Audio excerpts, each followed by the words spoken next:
哦，都是他，都是他，都是他。对，这个是这个就是一个从50几年就一直传。对，这个64年这2个都是他，这个是这边的是叫做余明德。哦，这个叫这个也是陈鹤龄。对，陈鹤龄。对，就他一个人经历了很多个朝代的感觉啊，经历了几个时代的一个经历了几个时代，64、54每10年换一个营业执照，那看来他也是开的年数有点长了，很有名的。像哪这他还有他的技术非常好。还有一些电影，这个是电影机，这个是捷克的8毫米的电影机。哦，这个小东西好看。我那边还有一个西门子的，也是50年代的一个电影机，还可以放了，这都还好。可以说一说这个故事，你怎么通过什么样的方式收过来的？这个是从国外买来的是一个捷克。是你亲自出去把它带回来的？没有，它是在我们以前有一个网站就是喜欢这些人就都在上面交流嘛，然后就从那边买来的。那边还有一个，这是8毫米的无声的，我那边还有一个16毫米的，西门子的。你看它都是50年代的，但是它质量还好啊，一点锈都没有，质量非常好，像这种相机，这种电影机。电影放映机，对，这个是电影机。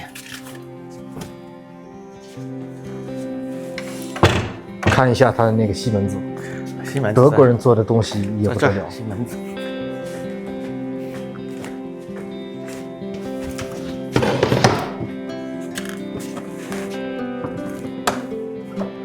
它外面还有个箱子给它罩住。其实这是一个音箱，你看它是一个音箱哦。这个箱子它既是箱子也是一个音箱，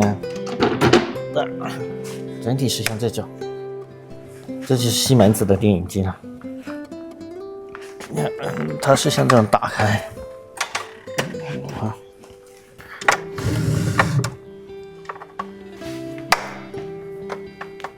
这个都是往这边，这个我倒知道了，往这边。这个是往哪里？胶片外挂。对，怎么我都记不得了。50年代的一个西门子的电影机，那个是叫家用的嘛？它还只是个民用的。对，只是一个民用的。什么样的家庭买这个？那个时候国外的家庭，好多家庭它都有啊，在没有录像带之前，你在家里面你要看电影，你就在家里面放嘛。16毫米的这个是。做长时间没用了也是，它的 logo 还在这里，西门子。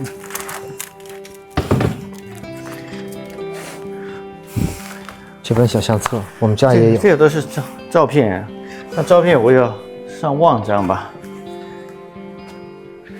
刚才说的那台，就是这台就是民国时候，这台就修的好一点了。我买来的时候全部都生锈了，锈的已经是一塌糊涂。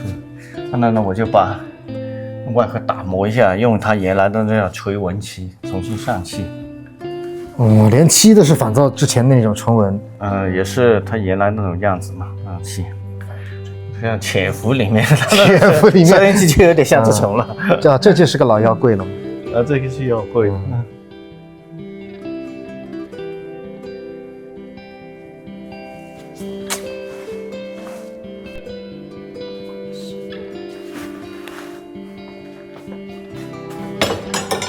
这些都是供销社的，这是供销社的，一整套完整的一整套。你看上面这是粮酒的还是粮油的？打酒的打酒的。云南省酒类管制几个，云南省专卖事业管理局，这都是一套的。以前是供销社打酱油、打酒就用这种嘛，它都是有一提，比如说是有几两啊。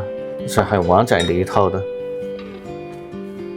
其实还有这种油呢，也是比较有意思的。这油呢那是从解放前就在用的了，它叫灯挂。以前在没有那种之前不用马灯，像马灯没有更高级一点了嘛。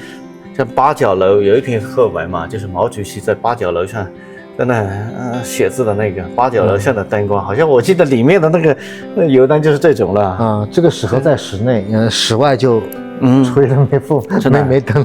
然后我们云南呢织布的时候呢，就挂在织布机上，多数呢就那也摆在桌子上，这种油灯做的好精巧，熨斗。这是铁熨斗，叫火熨斗啊，就在火上先预热以后，在火上烧啊，烧了以后呢，再来熨，水喷在布上，一踏上去，唰一下，感觉就像有分量，就像酷刑一样的，我操！一上去，你招还是不招啊？招，一下印上去，招还是不招？我招，我多说，我打死我也不说。一下就想到那个酷刑了。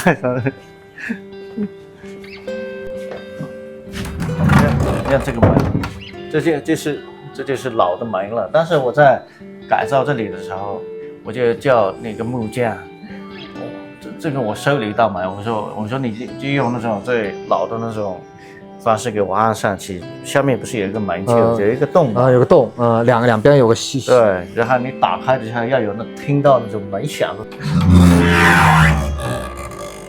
啊，这才是门啊！这才是门，这才是门该有的声音。不，对啊，要有动静嘛，才知道谁来了嘛，是吧？是啊，像现在门没动静，那是悄悄进去，老罗吓了一下子就吓了。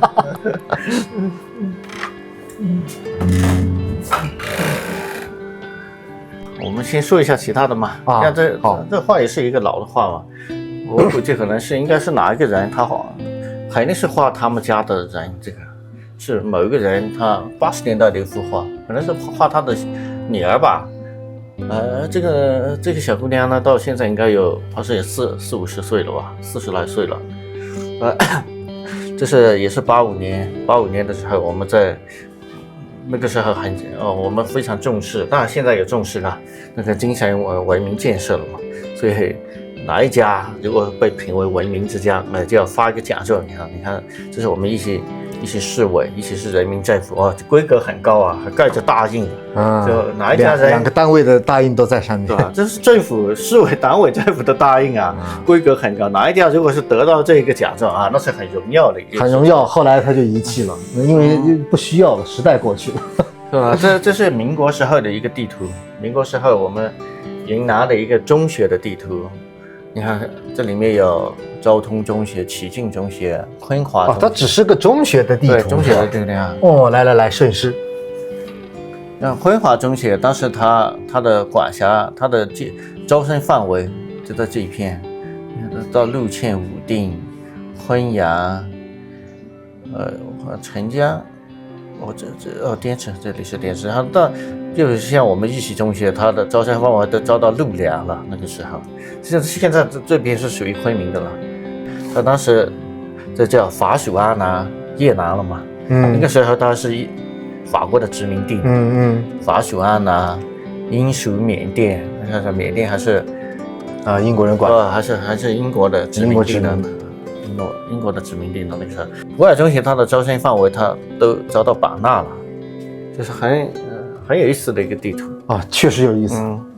像这种画了嘛，它叫水陆画，水陆画又叫我是买了一幅残画，那边还有一幅，就是我把它给拆散掉，因为它本身就破掉了嘛，装了一个画。水陆画又叫画纸上的壁画，又叫纸上的壁画，它的那种风格和壁画非常相似，而且它的那个人物的非常密集啊。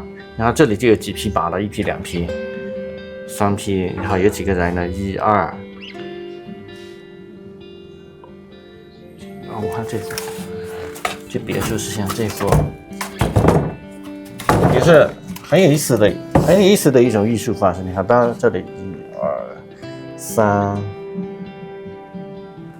你看1、2、2匹马，3个人，就叫纸上的壁画，也是很独特的一种方式。这个大概是清代的嘛，至少是。这个就是石板照片了。我们在里面也看到了，也看到这是我拍的部分的一个样片。像这个，比如说是像这幅，这幅呢就是拍，这幅就是拍拍那幅画，拍那幅画啊。这个呢是拍外面，这里呢是拍这个窗子，然后拍一看上去是很有质感的一种方式。因为无论是照景物还是照人物了嘛，它都是很有质感。它是1851年的一种技术，它是纯银的照片。拍这种照片嘛，一般是你要现做自己制作底片的嘛，就是一般用材质会用玻璃或是铁板或是铝板，在上面涂层火棉胶，然后放在硝酸烟里面泡，给它上层感光性，然后趁着它还潮湿的时候，因为干了以后就没有感光性，趁着它潮湿的时候就立马拍了以后呢，就立马就显影定影，然后烘干上漆。这个所谓显影定影也需要在暗房里面操作吗？显影要在暗房里面，定影就不用，定影你就可以拿出来了，这可以在外面操作了。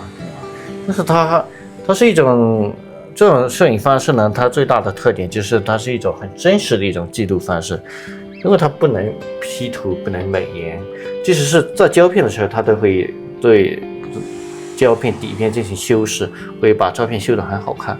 但是这种方式不行。有的时候你是什么样子，拍出来就是什么样子，因为这是很真实的一种记录方式。所以我为什么喜欢这种方式呢？就是很真实的一种记录方式，而且它是一件很有仪式感的一件事情。拍照就是很有仪式感，但是你刚才说的 ISO 才到1，那为什么这个我看这个根本不像是1的那种感觉？起码也是在400以上。很清晰啊，它感官，它那个颗粒度都不那么大。为什么它清晰呢？因为它的底片和相片是一样大。比如说是我们胶片时代135才有那么小展。对，要拍大就120啊。对120，但是120也才有这么大啊。你拍出来以后，你要把它给放135，你至少要放个6寸左右。它要放这么大吧？哦，它拍出来就是这么大。对。哦，我知道，不是，它要通过那个放大来。它不用放大，它底片和相片是一样大，底片多大，相片就有多大，所以它清晰度是非常高的。哦，是这个意思。我明白了。而且你看拍人，他的眼睛是亮的，拍出来，水灵灵的，眼睛是亮的，就是很能够反映一个人的精神状态，我们叫直击心灵嘛。你看像这种，你看这个人，很真实的一个人，就像看到真人一样的那种感觉。这就是这种方式是最有意思的。我是打算在我们老街上建一个这种老像嘛，就是给大家弄一个很复古的场景出来，就给大家会在里面拍这种照片，也会拍复古的那种照片。这就是一种摄影方式。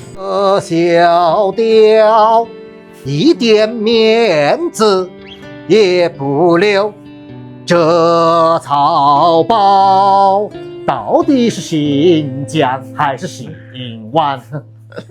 大概就这样。从小我就听这歌，听这曲儿。这就是那幅最大的。是吧？对，它是叫做纸上的壁画，纸上壁画，水陆画，叫水陆画。你看它的人物很多啊，一幅画。实际上一般是来祈福用的，也是一种对生活的一个美好生活的一个向往吧。